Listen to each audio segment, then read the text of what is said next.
What's up, guys? Thanks for joining me today. Today, as you can see, I'm going to be working with the original Xbox. Today I'm just going to have a tutorial about how to disassemble everything. I'm not going to completely disassemble it, but I will break it down mostly. Start off, the tool I use is kind of generic so that I have bits, but you will need a T20 Torx head. You could also end up using a T10 and T8 for some of the inside parts, but we'll get to that later. There is also a few Phillips head, but generally that's about all you'll need for this. It's actually not too awfully bad tool-wise. There's nothing crazy to take the case off like there is on the Xbox 360. Okay, so first, what you gotta do is you gotta flip it over. Now on this one, may look a little different than yours because this one's already been taken apart. Typically, you're gonna have 4 rubber feet, one here, here, here, and here. All you gotta do is just pry those off. Then you've got 2 hidden screws. One is here. Hopefully you can see that. Let's see if I can. And then there's one here as well. Both of those, I mean, you can rip the sticker off. Usually what I do is I just poke this right down through and just start unscrewing it. You don't really have to be that careful. It's on the bottom anyway, so you'll never see any of it. So what I'm going to do, let me make sure this is a T20, and this is going to be for these main big screws. The T20 isn't used for anything else but that. So after this, that's all you'll need it for. So let's go ahead and get this unscrewed. It is also possible to use something maybe smaller than a T20. I know there's several toolkits that it stops at T15 for the biggest size, and you can use it, but one tip I can tell you is instead of just being able to screw it, if you tilt it when you've got a smaller one, you can kind of unscrew it like this, but again, it's going to be a lot more difficult, and you run the risk of stripping the heads out.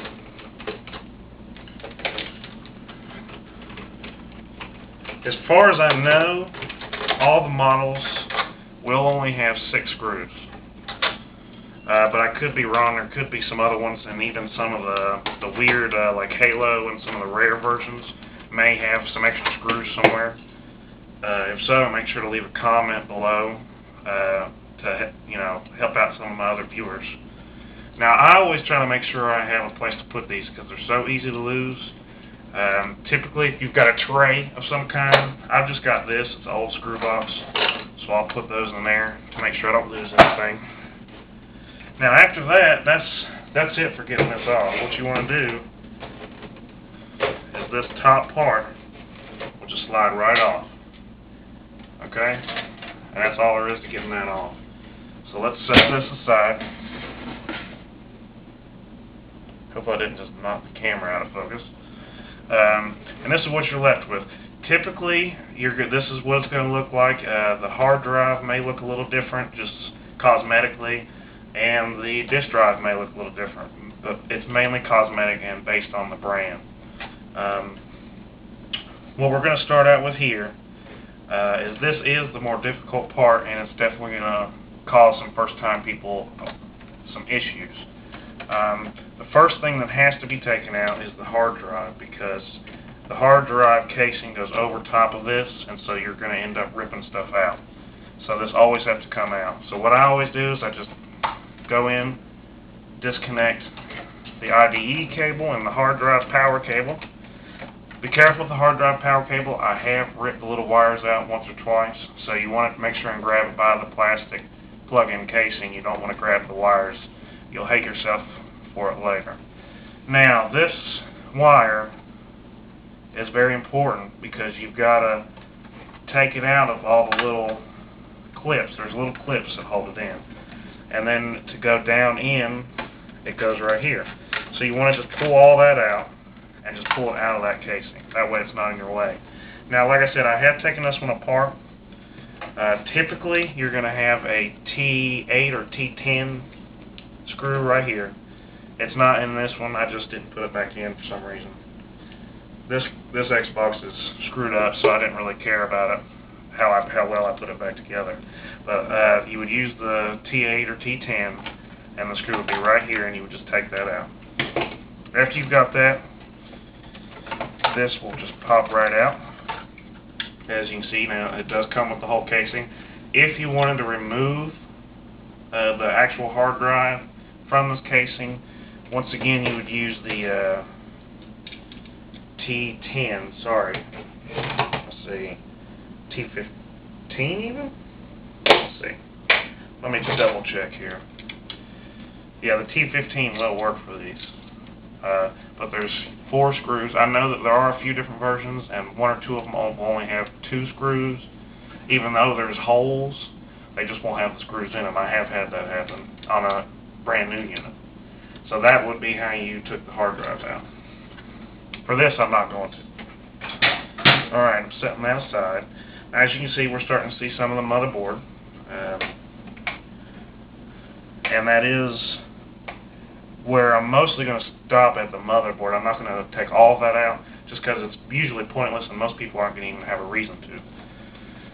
Next, what you'll see is on each side of the drive, right here and right here where my pointer fingers are, there's going to be a screw on each side. Those are also going to be the T10 and T8s, or maybe even T15s, I guess. I don't think the T10s will work for these and not the 15. So what you'll do is you'll just get your T10 and just get it loosened up. This one right here is hard. In fact, this barely fits. If you've got something that's wider or not, or any less than this, it's not going to fit down in there. So sometimes you may be stuck on that if you've got the wrong type of tool. Okay. Now this part will slide out. And just be careful to make sure to disconnect these, as it's kind of hard while it's still in there. That's why I wait.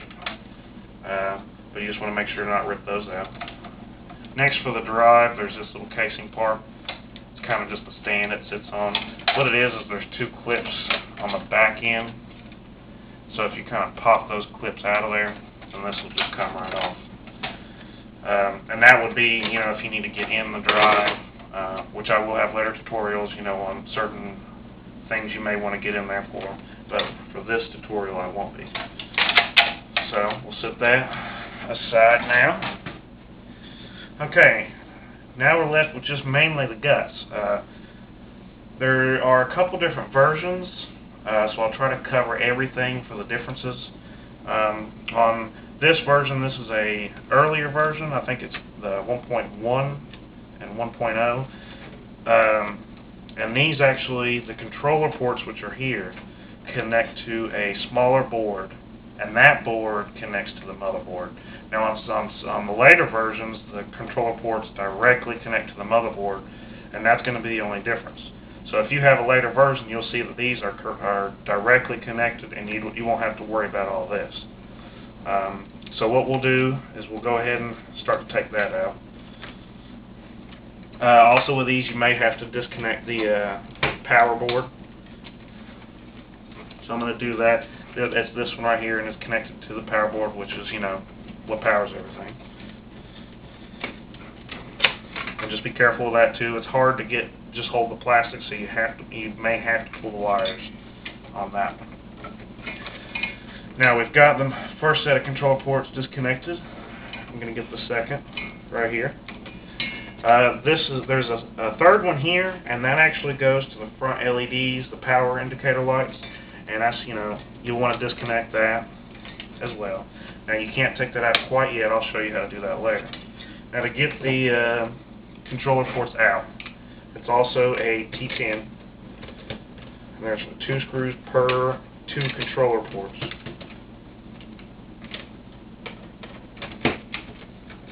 So we just take those out. I I like to do this now, it actually doesn't matter. You can actually take everything out and just leave those in there and not even touch them really. But, you know, you just want to be careful and not rip these out, so it's always easier to just take them out now.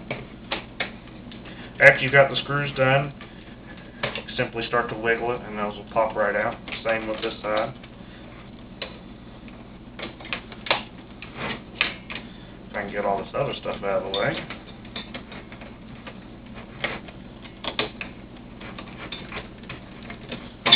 There we go.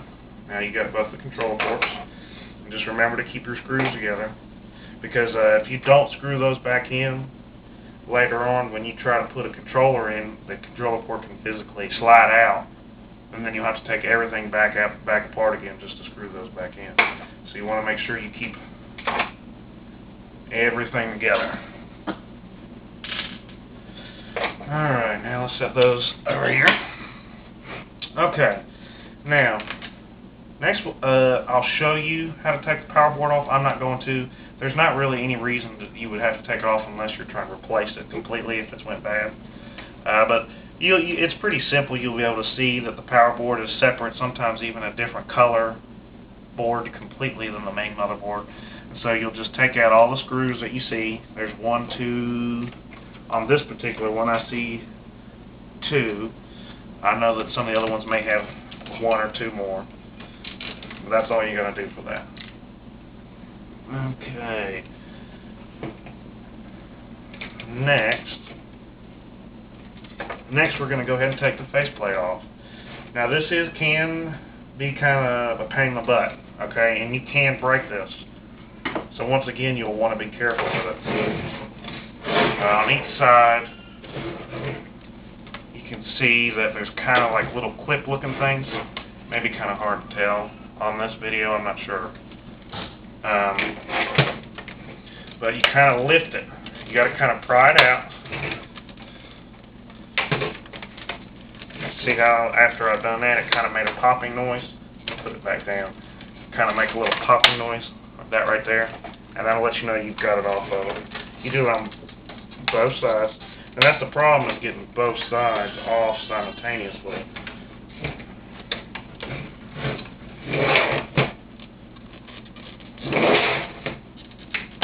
There we go. That's pretty typical. Don't worry if that does it for you. It does take some force to get this off. So don't expect to be able to just get this to slide off. Now here's the front LED board like I was talking about earlier. This is pretty simple. There's a little thing that bends, a little piece of plastic. If you just push that down just enough to where you can pop this out, then you'll be good. Now if I can get it popped out. There we go. And then there's your front PCB for the LED indicators. Okay, let's set all that aside. Okay. That actually is one of the more difficult parts of getting that off, so if you have some difficulty, don't feel bad. The next part I will show you about the fan, because the fan can be kind of tricky. But otherwise, it's about where I'm going to stop. Get this flipped around, maybe you can get a little bit better view. The fan I'm talking about is this. Now, on this one, you'll see that there is a fan on the heatsink. This is only for this version. Any of the older versions don't have this whatsoever, so you won't even see that at all. The fan simply disconnects right there. That just pulls right out. Now on each side of the fan you'll see 2 little plastic clips. They may be hard to identify, especially if it's your first time looking at them. You can use anything. I'll just try to use this. What you want to do is pry them out. Kind of pry one out and lift this. And do the same thing with this side. As you can see, it came loose. That part is also kind of difficult. First couple times I did this, I had plenty of problems with getting it finished. But that's about it. After you've done it the first time, you've done it 100 times. Now, if you were trying to take the motherboard apart, all you would have to do is just remove all the screws that you see right here. They're all T10 screws. After you've done that, I mean, you just pull that out and that's everything really. There's and of course, you know, the power board, but I explained that earlier. Anyways, that's about everything. Let me make sure I'm not forgetting anything here. I think that's about everything, because once you take this out and this out, you're just left with the outer shell. So anyways, that should cover it. I appreciate you guys watching, and don't forget to subscribe. I've got a lot of tutorials. Thanks a lot.